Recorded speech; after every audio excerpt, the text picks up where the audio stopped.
Hi everyone, thank you to everybody who's joined so far. We're just going to give it a couple more minutes so people can get logged in. So we'll probably get started in about 2 minutes.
Brilliant. Looks like we might have a couple more people joining as we go along, but I'm conscious of time. I want to make sure we don't overrun. So let's get started. Big thank you to everybody who's joined for this afternoon's webinar on beauty filters and social media advertising. My name's Rumney. I work in the communications team at the ASA, and I look after all of our training and events that we run for the advertising industry. I'm joined today by my colleague Sophie, who's going to be leading on the webinar. Sophie works in our copy advice team and will give you a bit of an introduction to herself in a second.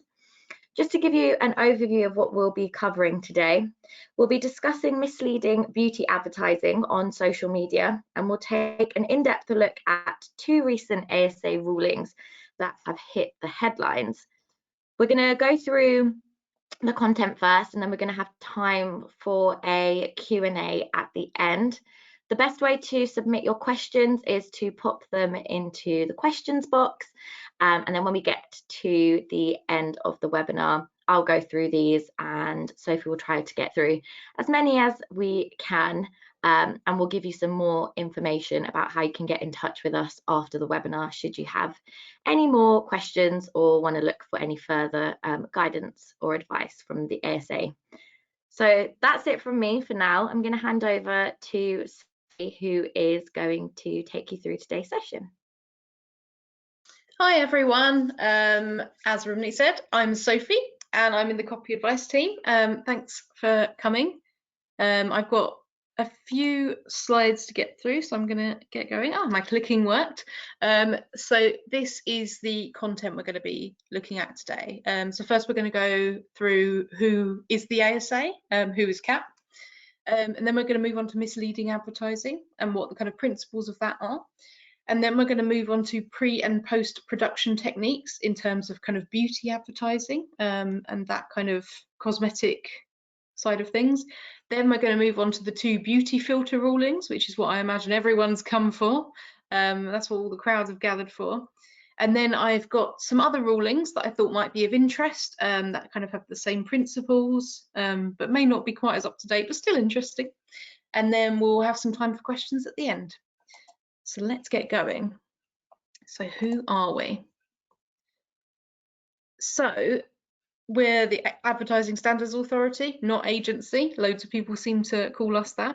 The ASA are the side of things that administer and enforce the rules. So they're the complaints team, the investigations team, They're the ones who kind of look into all your complaints. If you're watching TV and you see something you don't like, you complain, it'll go through to the ASA. Whereas the CAP side, that's the Committee of Advertising Practice. That's the side that I work on. That's our regulatory policy, our compliance team, our copy advice team. They're the ones who write the rules. So CAP writes it, ASA enforces it. But we're all under the same umbrella, really. We all work in the same office and we like each other for the most part. So what kind of ads are covered by the ASA? So TV advertising, radio advertising, posters, online, leaflets. There's loads more stuff that is actually covered by us, like text messages. I don't think people advertise by text anymore, but maybe they do. Some still do. There's loads of stuff that is covered by the ASA and CAP. And it's all kind of on the website under the scope of the code, but we cover a broad range of things. A lot of people don't think we do online because it's such a huge section, but we do. A few things that aren't covered by ASA CAP: ads that are related solely to causes or ideas. So anything that kind of, they don't call for donations. If someone just says, you know, don't use your mobile phone, it's got radio waves or something, and they're just not selling anything, they're just telling you, that would be outside remit. But so many things are actually sneakily asking for donations, or not sneakily, but you know, they're asking for some sort of call to action. But if it genuinely doesn't have a call to action, it's just related to a cause or an idea, it's out of remit. Editorial content, so you know, newspaper stories, things like that, are outside of our remit as well. Sponsorship and gifts with no editorial control. So that would be the Competition and Markets Authority. So if you've got an influencer and you've given them a gift, but you're not asking for anything at all in return, that's the CMA. I'll go into that in a bit of detail soon. Political advertisements, thank God we don't get involved in them. And foreign media, because there are lots of other ASA counterparts around the world who do our role. We do it the best though. Is that fair to say? Probably. There's no one here to stop me. We do it the best. So I thought I'd just go into briefly what's covered online by the ASA. Oh, sorry, I've pressed the wrong thing. There we go. So own social media. What we mean by that is the brand's own social media page. So Sainsbury's Twitter feed, things like that. That's still advertising, and it's very obviously advertising for the most part. Sainsbury's are going to be tweeting about Sainsbury's stock, so you know that their Twitter feed is going to be all advertising. We've put here that incorporated user-generated content, that's UGC. What that means is if someone tweets saying, I love Sainsbury's tea bags, they're the best tea bags in the world, and Sainsbury's retweet that or like it, that's incorporating user-generated content. So that started off as an editorial tweet where someone just likes their tea bags. They've incorporated it into their advertising. So that would also be covered. As soon as they retweet or like it, that's covered by the ASA. And detailed customer relationship management responses. What we mean by that is, if I'm going to use Sainsbury's tea bags again, if someone tweets Sainsbury's and says, you've discontinued this range of tea bags, what can I use instead? And they say, oh, you could use our own brand tea bags, they're very tasty, they've got XYZ in them. That is a detailed customer relationship management response, and that potentially is also covered by the code. If they say something like, we can't help you here, contact our customer relations team or whatever, that probably isn't covered. You know, just a redirection is probably not covered. Paid for ad space is also covered online. So that's like sponsored posts on Instagram and Facebook, promoted tweets, YouTube pre-roll ads, anything where they've paid for the space online, that's covered. And then also advertorial, kind of third-party social. So when we say advertorial, you might be thinking of the newspaper articles you see in the Daily Mail that are advertising turmeric for foot pain or something like that. That is an advertorial. But what we also mean by that is any post on Instagram with an influencer where they've been paid to advertise something in some way, and also the brand have editorial control. So if you've sent an influencer a lipstick and you say, we want you to post about this lipstick, then that falls within advertorial content, and that's in the remit of the ASA. The ASA applies a two-pronged approach to this. So you have to have a form of payment and a form of editorial control. And both of those elements have to be in place for something to be considered an ad. So that in this case, the lipstick could be seen as the payment, even if you don't give the influence or anything else. But payment covers such a broad spectrum. It can be a lipstick, it can be a dress, it can be money, it can be a hotel stay, it can be a donation in their name. All of those things count as a payment. And in terms of editorial control, you could sign off the whole post, and that's a form of editorial control. You could write the whole thing, or you could even just say, we don't care what you say, just include this hashtag, or just make a post, we don't care what you say. That's still a form of editorial control. It's a bit of a minefield, but we have quite a lot of stuff about influencer marketing online, if that is something that interests you. So moving on to the actual code, the CAP code is comprised of 22 sections, and they've got everything from children, alcohol, gambling, rolling papers, harm and offence, you name it, we've got it. And the BCAP code is everything, again, but with some extra scheduling requirements.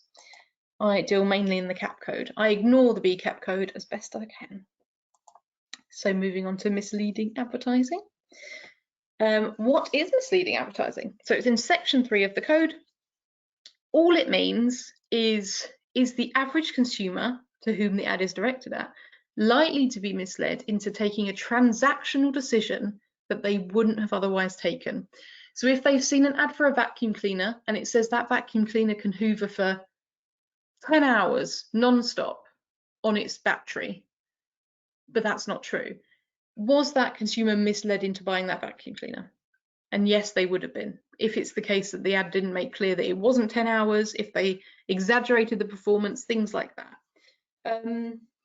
We think of the average consumer as someone who's reasonably well informed, observant, and circumspect. We always get people saying, but I was misled by it, but we have to go by kind of the average consumer. Would the average person looking at this ad be misled into making a transactional decision they wouldn't have taken otherwise?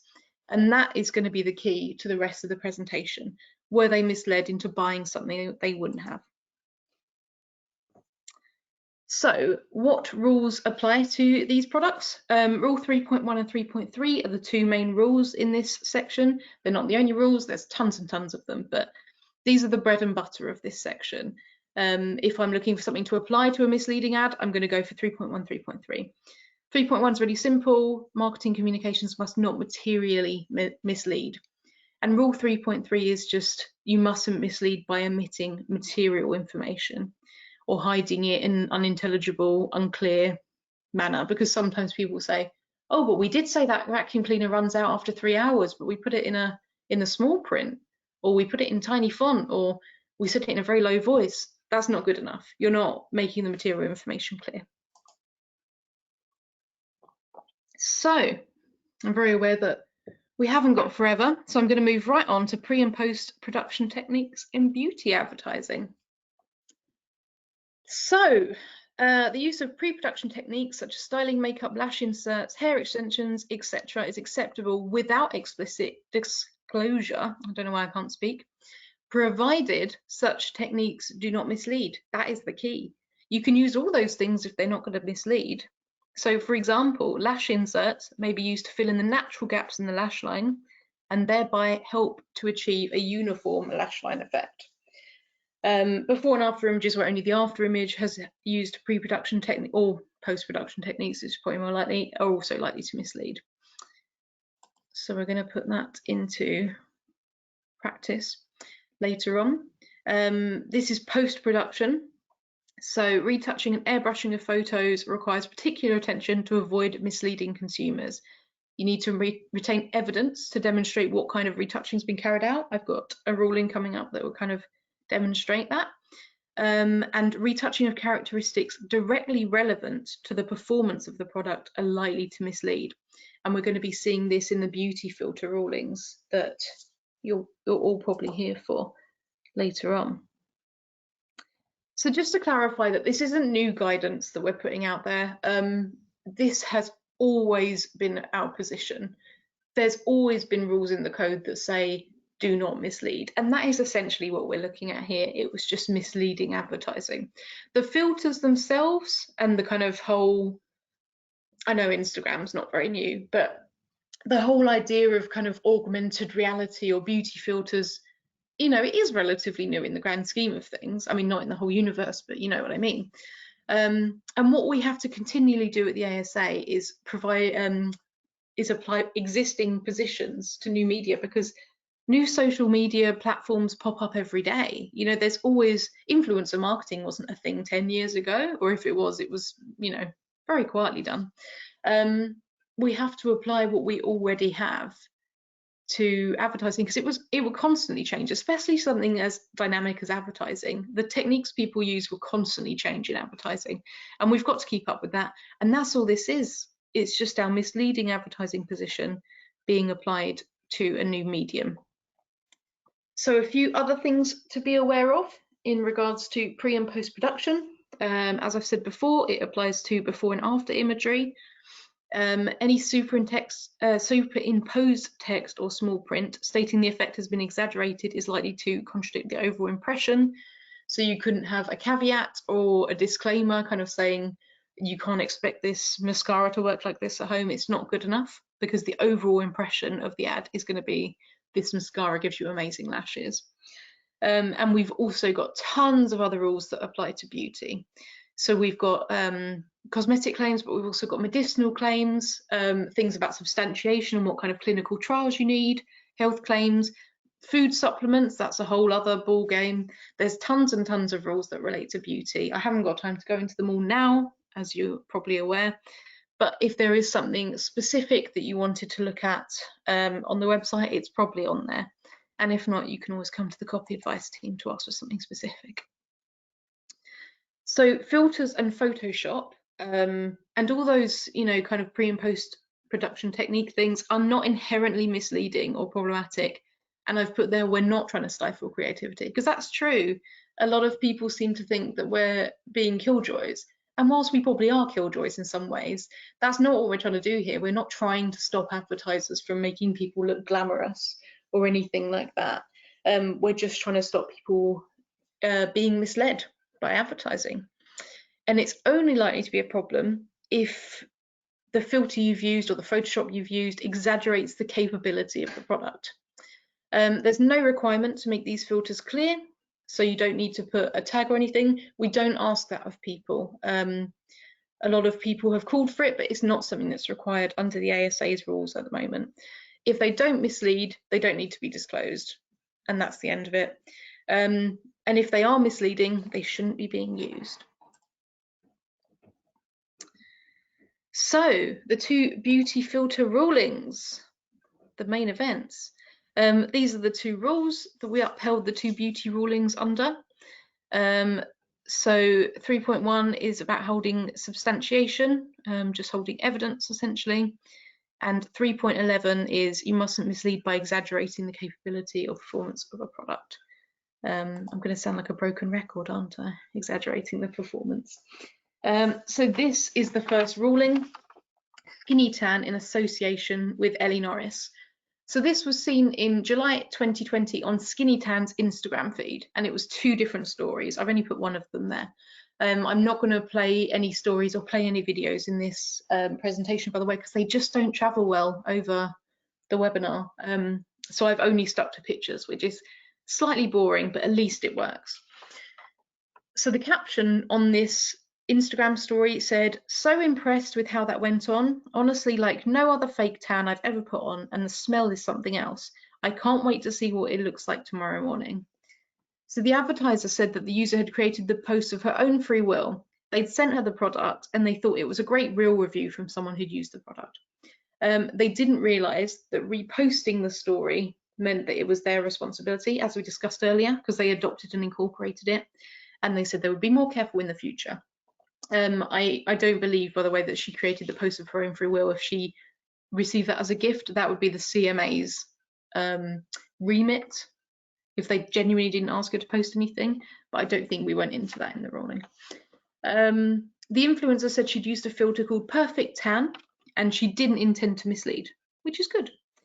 The ASA considered that consumers were likely to understand that the claims and images in conjunction meant that the product would result in a darker complexion. So it was for a skinny tan product, which is a tanning product. the filter Perfect Tan that she'd put on the actual social media post had given her a significantly darker skin tone. And therefore, the story that she'd posted, both of them, were exaggerating the capability of the tanning product that she was meant to be advertising. So that's all that is in this one. She'd used the filter Perfect Tan and it made her look darker than she was. It exaggerated how dark the Skinny Tan product would make her. It exaggerated the performance, and that's what happened. So that was upheld. And on to the second one. Oh, here we are. Very similar ruling, not quite the same though. So this was an Instagram story by, I don't know how to pronounce that name. I think it's Chinzia. I'm going to go with Chinzia, but if you're listening, Chinzia, I'm sorry if it's wrong. So it's an Instagram story by Chinzia Baylis Zulo, advertising Tanologist tan drops. So these are little kind of drops that you put in your moisturizer and it kind of tans you.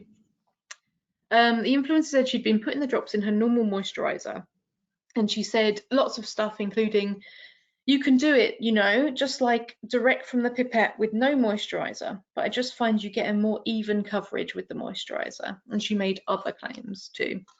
The advertiser said that this particular video that they had looked at was a video about how to apply the product. It wasn't to show the efficacy of the tanning product. So what they're essentially saying is she's just showing you how to apply it. Her being brown has got nothing to do with it. As she was applying the product in the video, they said that it wouldn't have had time to work, so the beauty filter was irrelevant.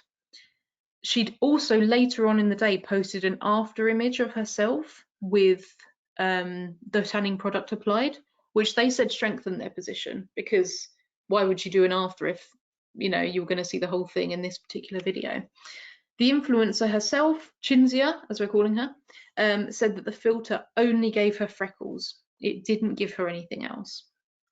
So the ASA noted that during the course of the video, the advertiser said, I wanted to tell you how I've been tanning my face recently using this Tanologist Tan face and body drops. Usually I go to sleep and wake up with a beautiful glow. Now that claim, they said, implied that she'd been using the tanning drops for some time. The ASA noted that the filter had been made clear in the video. So at the top it says Your Beauty there by Georgia blah, blah. So they said that people would have been aware, unlike the other one where it didn't say Perfect Tan.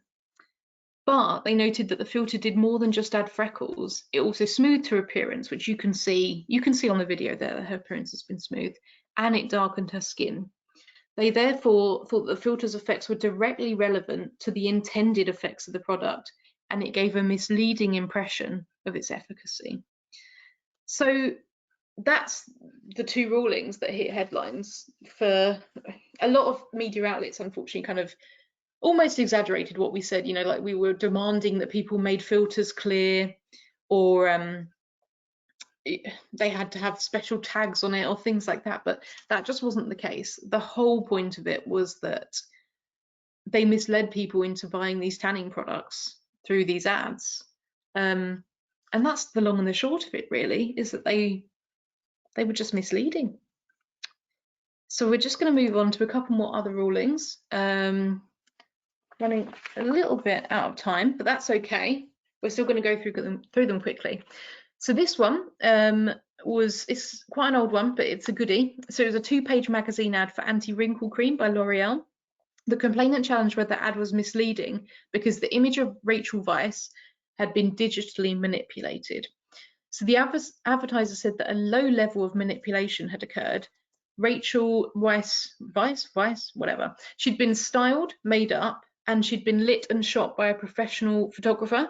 The image had soft focus and was black and white with a low resolution. Basically everything they could do to this image they'd done. The ASA understood that consumers would expect a degree of glamour. And like I said earlier, the ASA aren't trying to stop people from looking glamorous in photos. You know, they don't want people to kind of all look bog standard and au naturel. It's not what they're trying to do here. And they know that advertisers are keen to present their product in a positive light, as L'Oreal would want to do in this case. They looked at the claims on the side at the back. I've put Rachel's face over it, but it says things like wrinkles appear reduced, skin looks smoother, complexion looks more even, skin is luminous, skin texture feels refined, looks plumper, blah, blah, blah. So some of them are kind of tactile, so like skin feels refined, things like that. You're not going to be able to see that on an ad anyway. But there were two claims that they were particularly interested in, and that's skin looks smoother and complexion looks more even. And they thought that those two claims were directly relevant to the picture. She had a smooth and even skin, and therefore the picture that they had used exaggerated the capability of L'Oreal Revitalift. That was an Upheld back in 2012. Moving on to Coty, which is Rimmel Scandalise. This was a TV ad back in 2016. I'm sorry that these are all quite old, these rulings. The two beauty filter ones are the most recent ones we've had, but actually it's quite good to see how historically we've always applied the same things. So the advertiser in this case said that the ad with Cara Delevingne, the model, was an accurate representation of what their product could do. They said that they had only used lash inserts to fill in the gaps, which they said was allowed, as we discussed earlier, and they had done it to create a uniform lash line for Cara. In post-production, some of the lashes had to be redrawn because you couldn't see them due to her dark eyeshadow, and they said they did not at all thicken or lengthen them. The ASA considered the name of the product, which was Scandalise, and the voiceover claim, which said, new max density brush for clump-free lashes, extreme volume, and the visuals of her kind of eyes fluttering and things like that meant that consumers were likely to expect thicker, fuller lashes. So they looked at before and after evidence that Coty provided. Despite Coty's assertions about the lash inserts, i.e. they only use kind of minimal ones, the ASA found that the lashes were more evenly displayed in the after, they looked thicker, and they looked longer. It wasn't 100% clear whether this was due to the lash inserts or it was due to the redrawing, but they still considered that the performance of the product, the mascara in the ad, was exaggerated. So Coty had misled people into buying the Rimmel mascara based on this ad. And our last example, sorry about the quality of the ads, sometimes we have to rely on ads that are sent in by consumers, and this one's from 2013. But it's a press ad for Nanoblur. Again, apologies for the lack of like fun TV ads to show you, but it wouldn't work, trust me. So Nanoblur is kind of a topical skin perfecting cream. It's a bit like a primer. And Procter & Gamble challenged whether the ad with the picture of the lady was misleading. We do see that quite often, you know, competitors complaining about other things. I mean, the vacuum cleaner industry is real cutthroat, you know, they're always at it. So the advertiser said that this ad had been running since 2009 and no one had ever complained, which doesn't matter. It doesn't matter if it's been running since 1941, you know, if it's misleading, it's misleading. However, in this case, the advertiser said they could substantiate all the effects. They said the photo was taken in real time, immediately following product application, and they applied it to one side of her face only. They said the model is wearing lip liner, lip gloss and eyeshadow, but no foundation or any other face skin product. And they'd received signed assurance from the production company that the image had not been digitally manipulated. And they had additional imagery showing hands, feet, another model's face wearing this Nanoblur, and it kind of all looked very similar. So the ASA considered the model didn't have any large blemishes on the untreated side, so it wasn't like they were trying to hide bullet holes or anything like that. And the main effect of the product seemed to be mattifying, softening, and giving a more even skin tone.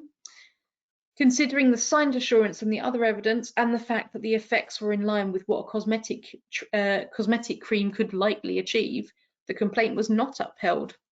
So that was one where Nanoblur could completely defend what they were, what their ad was saying, that this product could improve your skin, because they had that signed assurance, they had all the evidence, they had the befores and afters, they defended it, and the complaint wasn't upheld, and P&G were told to leave and never come back. They wouldn't have been told that. So the summary of this whole presentation, I'm sorry, it's been a bit of a whistle-stop tour. So you should hold substantiation for any claims. That just means evidence. You shouldn't exaggerate the performance of any of your products, and you should seek advice if you need it. The copy advice team have absolutely tons and tons of articles on their website. You know, beauty, motoring, whatever you need, we have it. So if you need to, please do come to us. Rumney, are you going to talk through these slides and we're going to do some questions? Yeah, thanks so much, Sophie. I hope everyone found that useful. Just to give you a little bit more information about where you can find further advice and guidance from us.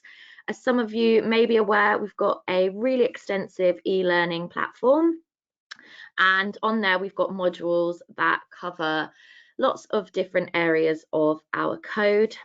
So we have a whole series on there about misleading advertising. So if you've still got questions about misleading ads, or want to find out a little bit more, then definitely go on there and have a look. We've also got modules on there about social media as well. So that could also be of interest to some of you listening today.